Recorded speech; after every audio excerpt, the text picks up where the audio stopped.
आज के समय में बिना इंटरनेट के ज़िंदगी की कल्पना नहीं की जा सकती है। Cab booking, food delivery, hotel booking, train ticket booking, flight ticket booking, hotel reservation और ना जाने कितने उपयोग हैं इंटरनेट के। एक अनुमान के मुताबिक इंडिया में अभी 2023 में अभी टोटल 70 करोड़ इंटरनेट यूज़र्स हैं, जो कि 2025 में 90 करोड़ हो जाएगी। लेकिन कभी आपने सोचा है कि आपके ब्राउज़र में वेबसाइट का नाम लिखने के बाद या फ़ोन में google.com टाइप करने के बाद ऐसा क्या होता है कि दुनिया की सारी जानकारी आपके सामने आ जाती है? आज इस वीडियो में हम यही समझेंगे, तो शुरू करते हैं। तो सबसे पहले हमें ये जानना होगा कि इंटरनेट आखिर होता क्या है। इंटरनेट की डेफिनेशन ये है, a vast network that connects computers all over the world. यहाँ कंप्यूटर से मतलब उन सभी डिवाइसेस से है जो इंटरनेट से कनेक्ट हो सकते हैं, जैसे फ़ोन, लैपटॉप, कंप्यूटर, राउटर और दूसरे डिवाइसेस। लेकिन आखिर ये कंप्यूटर आपस में कनेक्ट क्यों होते हैं और कनेक्ट होकर करते क्या हैं? इस सवाल का बहुत ही सिंपल सा आंसर है, कंप्यूटर नेटवर्क के थ्रू आपस में इंफॉर्मेशन या डाटा शेयर करने के लिए कनेक्ट होते हैं। तो जब आप ये कहते हैं कि आप यह जानना चाहते हैं कि इंटरनेट कैसे काम करता है, तो आप ये जानना चाहते हैं कि डाटा इंटरनेट के थ्रू कैसे डिफरेंट डिवाइसेस पर ट्रांसफ़र होता है। इंटरनेट के बारे में और जानने से पहले आप ये जानिए कि आप जैसे यूज़र्स जो इंटरनेट यूज़ करते हैं उन्हें एंड यूज़र्स कहते हैं, और इन एंड यूज़र्स और ऑर्गेनाइजेशंस को जो कंपनीज इंटरनेट प्रोवाइड करती हैं उन्हें इंटरनेट सर्विस प्रोवाइडर यानी कि ISP कंपनीज कहते हैं। और ISP कंपनीज को 3 टायर्स में बांटा गया है, टायर 1, टायर 2, टायर 3 कंपनीज। तो सबसे पहले टायर 1 कंपनीज क्या होती हैं ये समझते हैं। टायर 1 कंपनीज ISP की हिरार्की में टॉप पर होती हैं। इन कंपनीज की रीच ग्लोबल होती है, यानी कि इन कंपनीज की रीच अलग अलग देशों और सभी महाद्वीपों तक होती है। अब अगर इन कंपनीज को डाटा को अगर एक देश से दूसरे देश या एक महाद्वीप से दूसरे महाद्वीप तक पहुंचाना है, तो सिंपल तरीके से सैटेलाइट की मदद से पहुंचाया जा सकता है। लेकिन सैटेलाइट अर्थ से 22,000 माइल्स की दूरी पर होते हैं, यानी कि डाटा को पहले सैटेलाइट तक जाएगा तो डिस्टेंस ट्रेवल किया 22,000 माइल्स, फिर डाटा सैटेलाइट से वापस अर्थ पर आएगा, फिर 22,000 माइल्स, यानी कि टोटल 44,000 माइल्स, जो कि बहुत ज़्यादा है। इससे डाटा ट्रांसफ़र करने में बहुत टाइम लगता है और सैटेलाइट की बैंडविड्थ भी बहुत कम होती है। इससे डाटा को लोड होने में काफ़ी टाइम लगेगा, जो कि एक्सेप्टेबल नहीं होगा। इसलिए टायर 1 कंपनी सैटेलाइट की बजाय सबमरीन केबल्स का इस्तेमाल करते हैं। इन केबल्स को समुद्र के नीचे यानी कि महासागरों के अंदर अलग अलग देशों से दूसरे देशों तक पहुंचाया जाता है। क्योंकि इन केबल्स को बिछाने की कॉस्ट बहुत ज़्यादा होती है, इसलिए सिर्फ टायर 1 कंपनीज ही इन केबल्स को बिछा पाती हैं। इसको हम और अच्छे तरीके से समझ सकते हैं सबमरीन केबल्स वेबसाइट की मदद से, जैसे कि ये है submarinecablemapped.com। इस वेबसाइट में दिखाया गया है कि कहाँ कहाँ ये लाइंस बिछाई गई हैं, केबल्स बिछाई गई हैं वर्ल्ड में। और इंडिया में जो सबमरीन केबल लैंडिंग स्टेशंस हैं वो है, मतलब जहाँ पर ये केबल्स कनेक्ट होती है उन्हें सबमरीन केबल लैंडिंग स्टेशन कहा जाता है। पहला लैंडिंग स्टेशन है मुंबई, उसके बाद कोच्चि, उसके बाद तिरुवनंतपुरम, उसके बाद तूतीकोरन, उसके बाद चेन्नई। और इन केबल्स की टोटल लंबाई 1.2 मिलियन किलोमीटर से भी ज़्यादा होती है।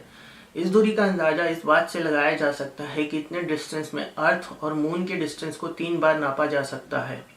लेकिन इन केबल्स का एडवांटेज ये होता है कि टायर 1 कंपनीज को डाटा ट्रांसफ़र करने के लिए कोई चार्ज पे नहीं करना पड़ता है।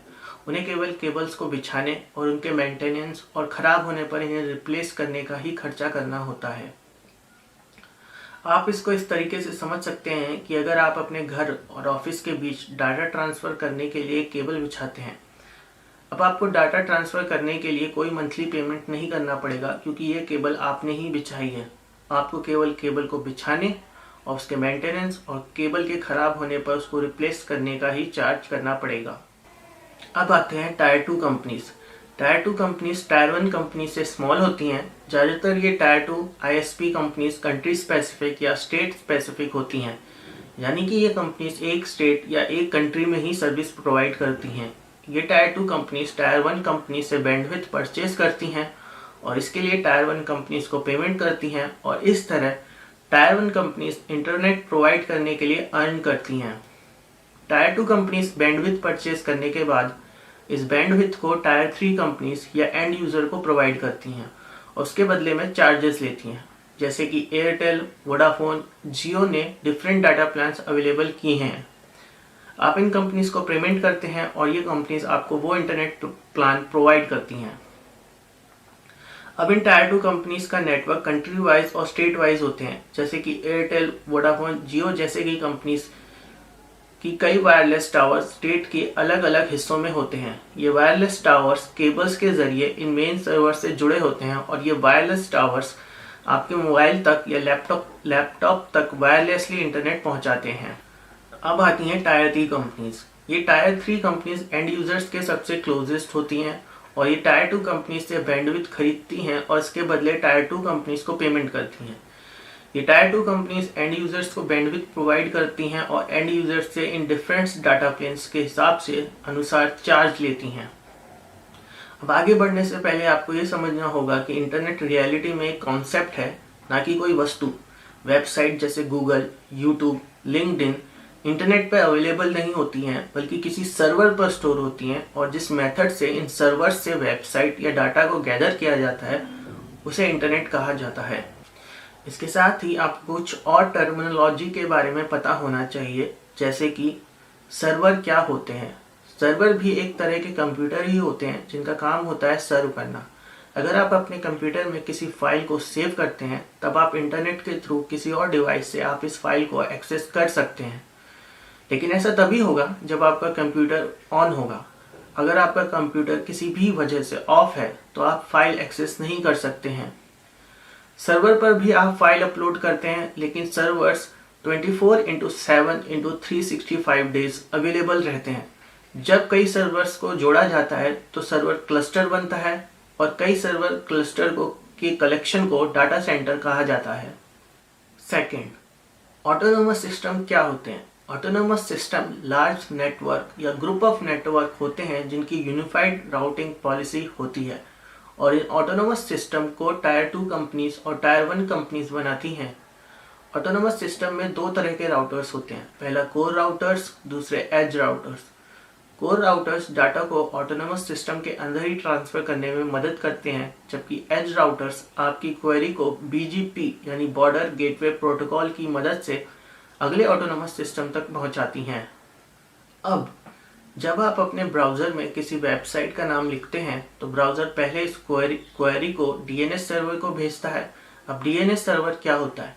DNS सर्वर एक फ़ोन बुक की तरह होता है। जैसे फ़ोन बुक में हर एक फ़ोन नंबर को एक नाम दिया जाता है, उसी तरह DNS सर्वर में वेबसाइट का नाम के साथ उसका रिलेटिव IP एड्रेस स्टोर होता है। अब IP एड्रेस क्या होता है। इंटरनेट की दुनिया में कंप्यूटर्स एक दूसरे को IP एड्रेस की मदद से पहचानते हैं।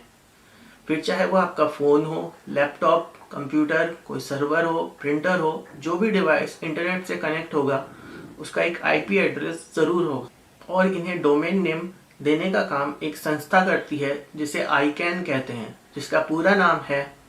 अब ICANN ऐसा कैसे करती है इसके बारे में पूरी एक अलग वीडियो बनाई जा सकती है, जिसके बारे में फिर कभी बात करेंगे। जब आप ब्राउज़र में किसी वेबसाइट का नाम टाइप करते हैं तो आपका ब्राउज़र इन वेबसाइट के नाम को ISP के DNS सर्वर के पास भेजता है। आपका DNS सर्वर इस वेबसाइट्स के IP एड्रेस को रिटर्न करता है। अब आपका ब्राउज़र को आपके दी हुई वेबसाइट का IP एड्रेस पता चलता है। इसके बाद यह रिक्वेस्ट अपने नज़दीकी ऑटोनोमस सिस्टम के पास पहुंचती है। यह ऑटोनोमस सिस्टम इस क्वेरी को अगले ऑटोनोमस सिस्टम के पास पहुंचाता है और यह क्रम तब तक चलता रहता है जब तक कि आपकी क्वेरी फाइनल सर्वर के डाटा सेंटर तक नहीं पहुंच जाती है। सर्वर पर पहुंचने के बाद आपकी क्वेरी के अनुसार डाटा एक्सट्रैक्ट होता है और वापस आप तक पहुंचता है। इसको हम एग्जाम्पल्स की मदद से समझते हैं। अब डाटा का सही और सेफ ट्रांसमिशन इंटरनेट के थ्रू हो, इसके लिए कुछ नियमों का पालन किया जाता है, जिन्हें ट्रांसमिशन कंट्रोल प्रोटोकॉल या TCP/IP प्रोटोकॉल कहा जाता है। जब आप किसी फाइल को सेंड करते हैं तो पहले इस फाइल को छोटे छोटे हिस्सों में बांटा जाता है, जिन्हें पैकेट कहा जाता है। हर पैकेट पर सोर्स IP एड्रेस और डेस्टिनेशन IP एड्रेस लिखा जाता है। इसके बाद डाटा पैकेट्स विभिन्न ऑटोनोमस सिस्टम से होते हुए डेस्टिनेशन तक पहुंचते हैं। लेकिन डेस्टिनेशन पर पहुंचने के बाद इन पैकेट्स को सही नंबर यानी कि पैकेट 1 के बाद पैकेट 2 और पैकेट 3 ही आए, इसके लिए भी TCP/IP का ही इस्तेमाल किया जाता है। और डेस्टिनेशन पर पहुंचने के बाद डाटा पैकेट्स जुड़कर एक संपूर्ण फाइल बनाते हैं और इस तरह इंटरनेट पर एक फाइल ट्रांसफर होती